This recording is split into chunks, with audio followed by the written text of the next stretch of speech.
Welcome to the UMB Pulse. I'm Charles Schelle, Senior Media Relations Specialist for the University of Maryland, Baltimore, and your host for this program. With me, I have my two colleagues, Director of Integrated Marketing, Jena Rampolla, and Senior Media Relations Specialist, Jena Frick.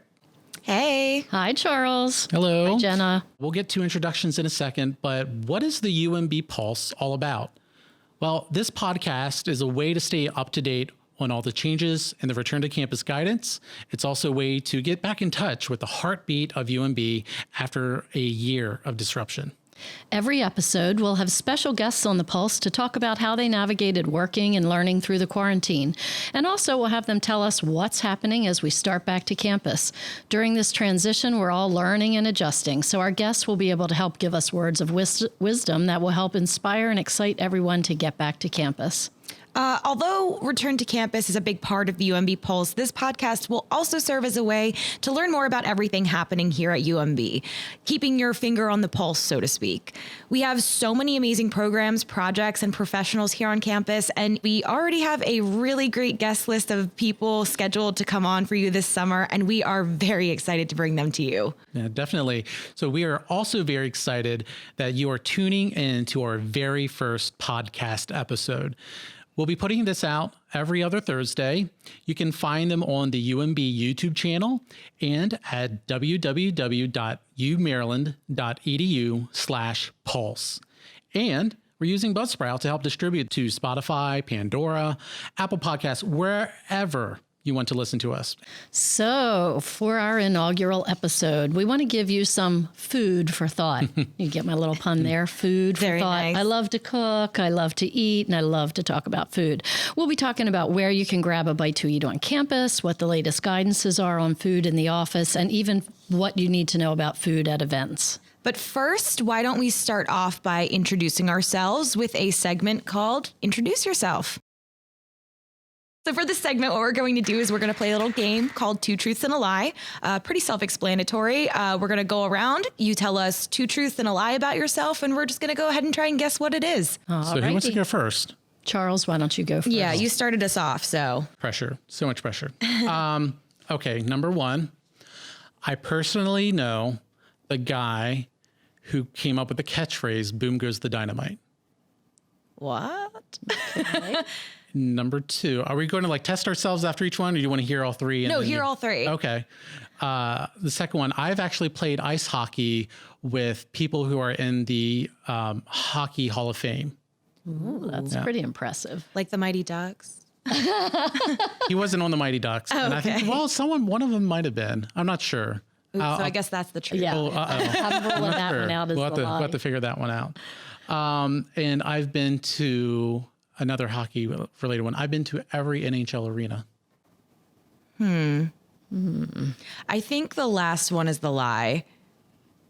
I think you've been to a lot of them, but not every single one. Yeah, I think I'm with you, Jena. Only because that first one, I was hesitant, but that's so quirky. It sounds like that would be you, Charles. I know. It's almost like too specific and random that it can't be a lie. You're right. You're right. Yeah. So I've been to a lot of arenas, about half of them. That's pretty good. So So- is your goal to get to all of them? Absolutely. So I'm hoping to go to Seattle this coming year. That's the expansion team. Ooh. Get the Kraken. Fun. Awesome. Yeah. Very cool. Do you want to hear about the others? Yeah. Yeah. Please tell us, what is the boom goes the dynamite thing? Please expand on that. Well, Jena, I don't know if you remember, but there was a time before YouTube. E-Bombs What? World. Oh, I know E-Bombs. I'm not that young. Come on, Charles. So actually, this was when YouTube first started coming along. So I was attending college at Ball State University, and Brian Collins lived on my floor in my dormitory, and he would stop by. We would talk here and there. I didn't know him that well, but I knew him personally. He lived in the room right across around the corner, and we talked to my roommate all the time.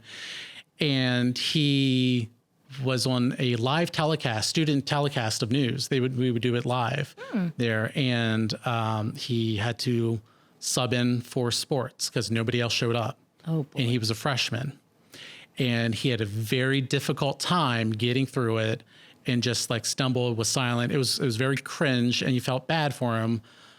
But then he redeemed himself on a Pistons Pacers highlight.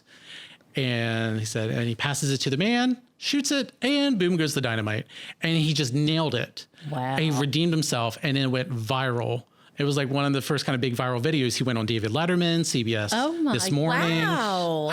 I wrote articles about him and talked to him. He had a very difficult time through it, but he redeemed himself. He had a story. Someone actually tried to copyright his catchphrase and write it on a T-shirt. I discovered that. I wrote a report on it. You're kidding. He was a freshman in college when this happened? Yeah. So it was really great because he wound up inspiring change at the university. Like, we should actually, provide training on teleprompters to get your feet wet before going on here. Poor guy. Right. He took one for the team. Yep. And years later, all these years later, there's a huge Wikipedia entry on this, by the way. You've had like Will Smith say it at the Oscars. It's been on Family Guy, Sports Center. Oh my goodness. It's been in pop culture now for good 13 years or so now. It's still going. Mm-hmm.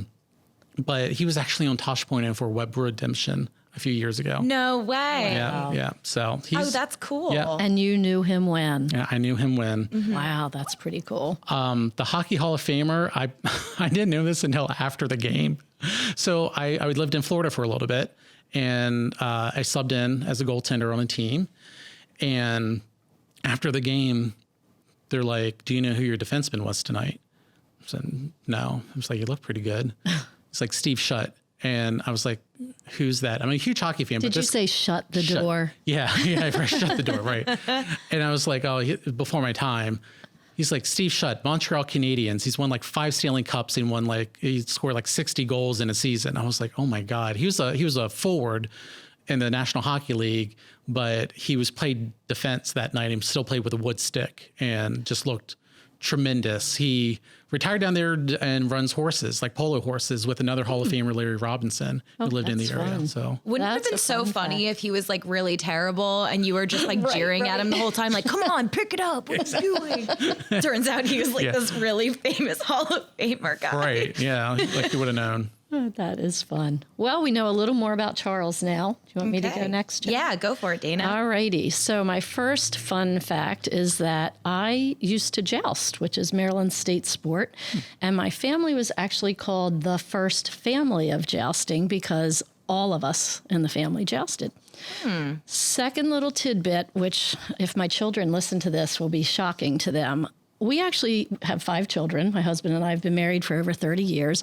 We never allowed our kids to get tattoos. We kind of thought, if you have money to spend on tattoos, then you can be paying your own car insurance or your own phone bill. So it was one of the family rules, no tattoos. Well, little did they know that I actually have a very small tattoo in a very inconspicuous place because when I was in college, I was a huge marine bio fan. I was a bio major.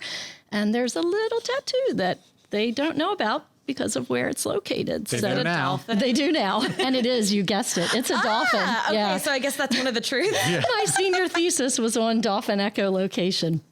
And simple fact number 3, I don't drink coffee or tea. I can't stand hot drinks. I don't like even the smell of coffee. So everybody who comes in the office in the morning, they've got their cup of coffee, their cup of tea. I'm like, oh, please just don't even bring that near me.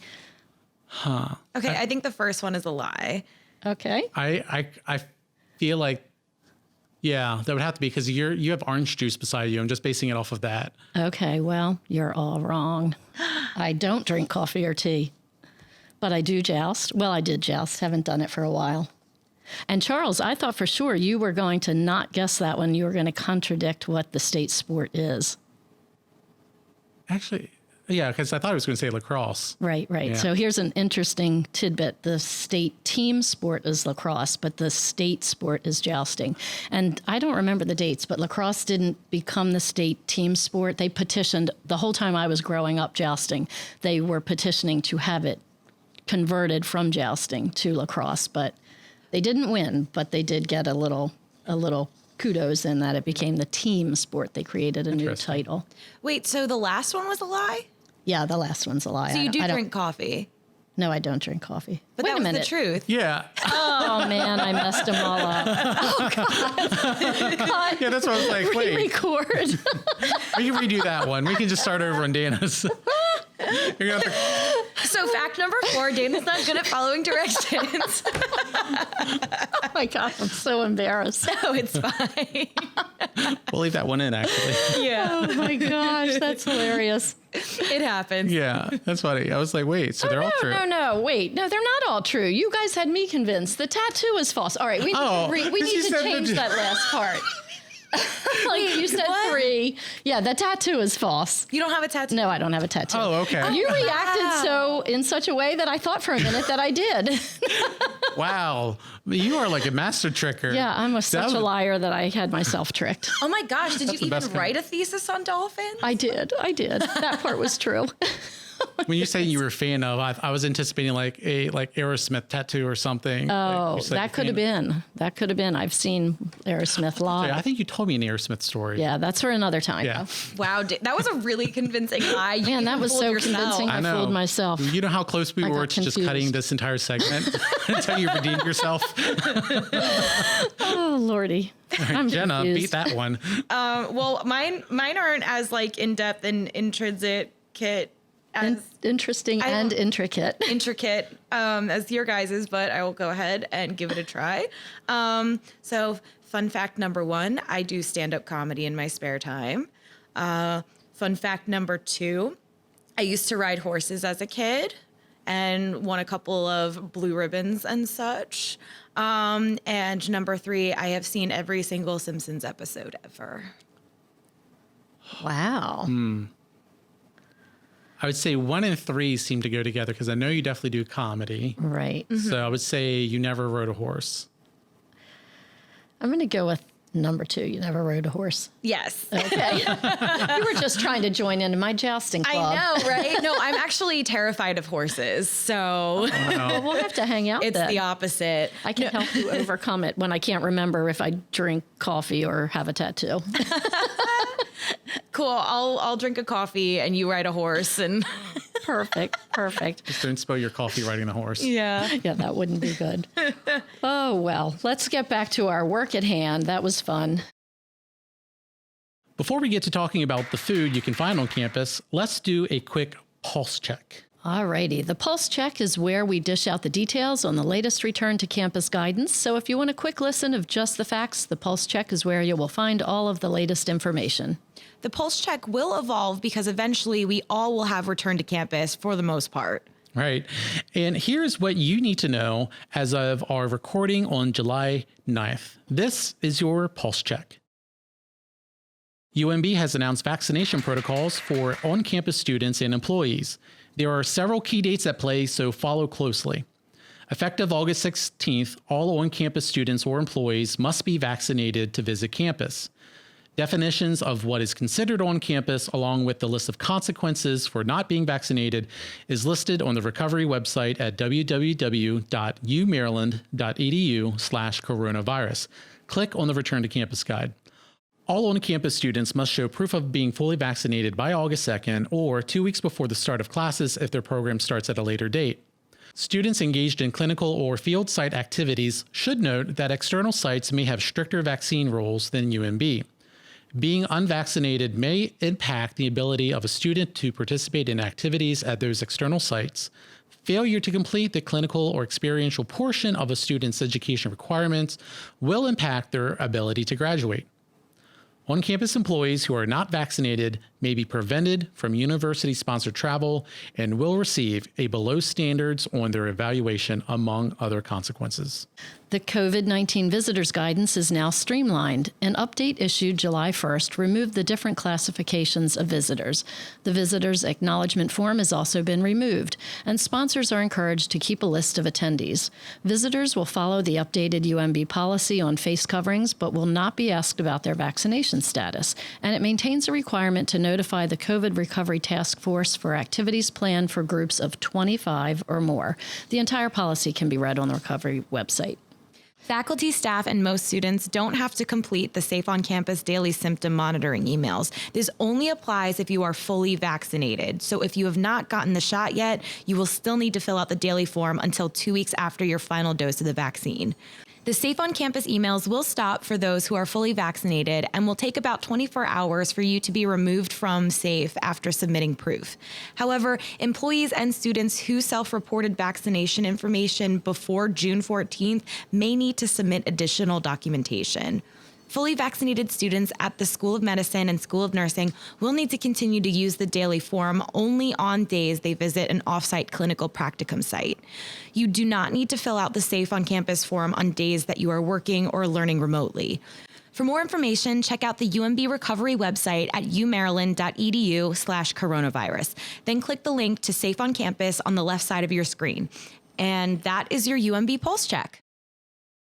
All right, so let's get to the meat of this week's episode, and that's food on campus. So Dana, Jenna, what would you two usually do at lunchtime in the office? I would usually bring a lunch. Like I would just do like a bag lunch or something, probably like leftovers. But then occasionally we would order from like Grubhub or something like that, which was always fun. We'd like eat in the front conference room area, just depending on the day. Yeah, same. I would usually just pack some leftovers or a salad, something quick and easy. And I'm not a breakfast eater, so usually around mid to late morning that urge hits and I'm like, oh, shoot, that intermittent fasting time is wearing off. I need to eat. Yeah. Now, I haven't been in the office all that much because I started during the pandemic. And so what I would usually do is try to pack my lunch. And if not, I would just try to visit somewhere nearby. And I've had the joy to at least check out Lexington Market, even though it's under construction. There are still vendors in there. You can grab a nice, sandwich, chips and drink if you need something real quick or a salad. It's really cool to see the new one just rising up out of the ground. There's windows and brick on it already and a roof. Yeah, definitely have to check that out. I pass it every time I come onto campus and I'm kind of like, wow, well, this is exciting. Yeah. And I wish now all this is we're teleworking and eating at the same time. So some of us are hybrid. And so I've been trying to do better. Get back into a routine. Right. So definitely more salads because I'm like, well, I'm not walking all that much now. That's true. I just need to graze a little bit more. Well, I think it's going to be interesting to see which restaurants from pre-pandemic are still up and running. Mm-hmm. Yeah. Hopefully a lot of favorites. So speaking of that, so one of the big questions we have in our mailbag is about where students and employees can go to grab food on campus. And what will that look like as we transition back to campus over the next few months? So we have a mailbag. It's a digital mailbag. If you have questions about the return to campus effort and new guidance, you can submit your questions on the UMB Recovery website, and the COVID recovery team will get them all answered. You can also submit questions to the podcast by visiting the website at www.umaryland.edu/pulse. So, Charles, we had a few employees asking about food and snack options in around their buildings. To get the answer, we enlisted our Director of Student Affairs, Bill Crockett, to get some helpful tips. He said if we see an empty vending machine or it's not working, we can simply contact Canteen Services. That's the company that actually operates the contract for those machines. So it's not going to be a person in our building who's going to fill them. Grab a pen, because I'm going to give you a number. You can call Canteen Services directly at 410-626-9400. Now, if you can't remember that number, didn't write it down, no one in your office has it, you can also reach out to Raymond Dudek. He is the Director of Business Services in the Office of the Provost. And if you notice any vending machine issues that haven't been fixed, please reach out to Raymond and he can get it taken care of. Do you two have a vending machine go-to snack? Yes, Snickers. Nice. Because I will turn into Betty White in a hot minute if I don't have one. Is this a daily thing, couple times a day? You know what? Depends how much I'm walking around the city. Once you start walking a few blocks, especially in the heat, you get a little hungry. Yeah. But You're not you when you're hungry. Exactly. I'm not. And I don't know if you've seen this on the news, a new Snickers combo snack that someone has invented. I think it's called the Snickle. They're cutting a pickle and carving it out and putting a Snickers inside of a pickle. Oh my gosh. Yeah. What? I don't know if I want to try it or not. I mean, it sounds interesting. Sounds disgusting. Yeah. Sounds like I'd be fair willing food. to try it. I love if it's a dill pickle. Yeah. Costco has a great pickle dip, by the way. Ooh. See, here Actually, we are no, I've talking had about that. food. Nom. It's yummy. I feel like I need to try that now because that's so bizarre. I know. One of those things that's so bizarre, it might be really good. Yeah. Yeah. Something salty, something sweet, a little sour. Yeah. Jenna, Well, how normally about I you? like stuff like that where like I'll put like peanut butter on a burger because I like the sweet and salty mix. You're giving me a look, Dana. Like it sounds that's disgusting, but it's unusual. actually really I've never heard of delicious. it. Do you put banana on it as well? Like, because then it'll be like Elvis style, right? I don't put banana, but they do, like, so I went to JMU and there was a local bar there that had an Elvis burger, and it wasn't banana, but it was like peanut butter, mayo, bacon on a cheeseburger. And yeah, I know it sounds disgusting, but it's so freaking good. Is that your go-to snack? Yeah, No, can you get if that out only- in a vending machine? If only they had them in the vending machines. No, no, my go-to is usually, either a Reese's cup if I'm feeling sweet, or like Sun Chips or something if I'm feeling salty. It just all depends. But like sometimes when they have those like oatmeal cream pies, I always go for that. It's very rare though that I find them. Wow, you guys know your vending machines. I try to avoid them because they're a little addicting. So Yeah, well, I I live in apartment buildings, so vending machines are always my favorite place to get food well, when it's I good don't if- feel like yeah, running it's out. good if you don't have snacks Yeah, I around. wish Yeah. my apartment building had vending machines. So what about if I want to grab something like a little more than a quick snack on campus? Is the campus center still open for lunch options? Right now, the campus center is not set up for hot food like it normally is. So I'm sorry, Jenna, you can't get a hamburger with peanut butter on it at this time. Darn it. But here's something to look forward to. In late July, they're expecting to have coffee and pastries available again. And according to Bill, this will be all dependent on foot traffic in the building, which should be increasing over the next few months. Right. UMB is doing a phased return to campus. So right now, the campus population is at about 50% for staff and less than 25% for students. But in the fall, with more people returning and classes starting up again, there should be plenty of people around to open back up for business. Oh my gosh, let's hope so. Yeah. If all goes according to plan, we should have at least 80% of people back on campus by the fall. So that would mean normal operations and hot food service should be back in full swing. In the meantime, there's plenty of other delicious options you can check out. What are your favorite places to grab a bite? Well, I earlier mentioned Lexington Market, which, is just really close by. The other day, I was hoping to actually check out, there's a new pita place on the corner near the Student Center. I see And you have to remember, even though we're winding back all the protocols around the city, you have to remember to still keep a mask on you, because the sign said you needed a mask to enter, because the business, has the right to do that. And So I no didn't have one. pitas So for no you. pitas, so I had to do Potbelly, which is a good backup too. Yeah, that's a good For backup. sure, yeah. I know that I don't usually go into the hospital to check out their food court area, but I've been there a couple of different times pre-pandemic, and they have really, really great food options there, like a sandwich station. They have sushi, like all this great stuff. Have you guys been in the medical I center have not. Yeah, I actually have. I used to work down that way in shock trauma, and that was a go-to because it's cafeteria food, but their food is really great. It's a lot of home-cooked kind of comfort food. You might get some baked chicken and mashed potatoes or macaroni and cheese, but they also have healthier options and, more weight-conscious options. It's great food. I would recommend it. Now, Not just Jell-O on a tray. No, not Jell-O on a tray. I don't know that I've ever seen Jell-O on a tray, I think actually. maybe that's just in the movies or in TV shows that the hospital food is just Jell-O on a tray.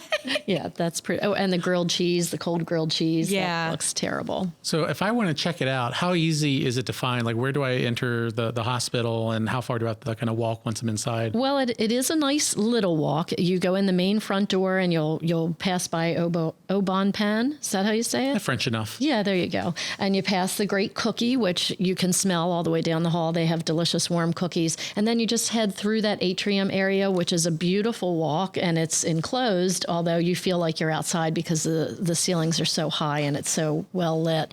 And then you get to the end of that hall and you will come upon the sushi place that Jenna mentioned, as well as the more traditional dining area. I have to check that out, especially during the summer, because it'll cut down on the hot walk. Right. Yeah, you're Definitely. inside for a good part of it. And like I said, the food is it's worth the walk. It's really good.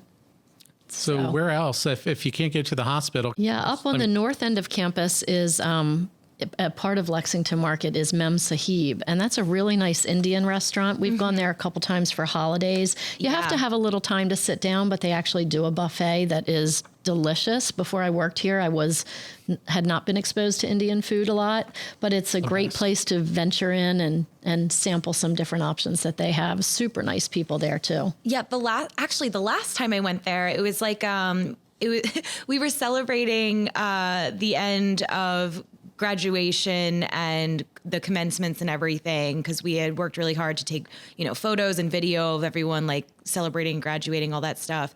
And I was doing Whole30 at the time. So like I had like a lot of like food restrictions, and we went there. The owner, so nice, pointed out every single thing that I was like able to eat on my like restrictive diet and stuff. So, I mean, not only is their food delicious, they are inclusive for like all different types of dietary restrictions, and they're so friendly and so sweet and accommodating. So definitely check it out, support a local business, all that. That's terrific. Another spot, Charles, that you wouldn't know about probably is down right on the plaza. There's that park down there. There's a little, what is that called? Cafe on the Square? It's right. Yeah, on I've the seen that. east I've side. always wondered about them. Yeah, it's real casual in there. Same thing. Super nice people, willing to help, willing to customize something for you. But they also have ready-made salads and sandwiches. So you can just grab and go. Pre-pandemic, they had a couple of small tables inside, but truly, if it's a nice time of year, I just recommend grabbing something and heading over to the park, get a little fresh air. Yeah. And we are in the CEC, actually the new CEC, recording this, which is so awesome. They have a wonderful space here, and thank you for accommodating us. But they've done a lot with local restaurants too, right? Yes. Yeah. So the CEC actually partners with a bunch of different local businesses and eateries in the area. If you want to check out a full list of them, you can go to the Office of Community Engagement website and check it out. And a lot of times the local food businesses cater our monthly community meals at the CEC. So, friends, neighbors, staff, students, everyone can come out, grab a free lunch, chat, socialize, and also have some local food and support a local business. And then they have like all different types of vendors with all different types of food. Like there's Mexican food from Taco Town. There's Jamaican food Haitian food from Sobichi's, which is delicious. Definitely check out the website. There's lots and lots of great local businesses and eateries that we partner with. Sounds like Epcot, where you can just eat around the world. Right. It does. And Jena, didn't they have snowballs a week or so ago for? Yeah. We had a local business offer to just give us free snowballs because of the work that we've been doing in the community. And it was like a really fun thing. Everyone could just come out and grab a free treat on a hot day. It was awesome. And did I hear through the grapevine that right now they're doing those meals 2 times a month? Yes, I believe so. So it used to be the last Friday of the month, but now it is, I think, every other Wednesday is when we're doing it from noon to 1. Awesome. Sounds great. Well, speaking of the Community Engagement Center, that's a perfect transition to tell you what's coming up on our next episode. We will be talking to the director of the UMB Community Engagement Center, Tyrone Roper. Tyrone will give us a rundown of how the center has been able to operate during the pandemic and what events and programming will be coming to the new Community Engagement Center building. And if you have any questions for Tyrone or questions for us about COVID-19 guidance, visit our podcast page at www.umaryland.edu/pulse. And don't forget to help us spread the word about this new podcast by telling a colleague, telling a friend, and have them give us a listen. Absolutely. And thanks for listening to the UMB Pulse. The UMB Pulse with Charles Schelle, Dana Rampolla, and Jena Frick is a UMB Office of Communications and Public Affairs production. Edited by Charles Schelle, sound engineering by Jena Frick, marketing by Dana Rampolla, music by No Vibe. Recorded in the University of Maryland, Baltimore Community Engagement Center.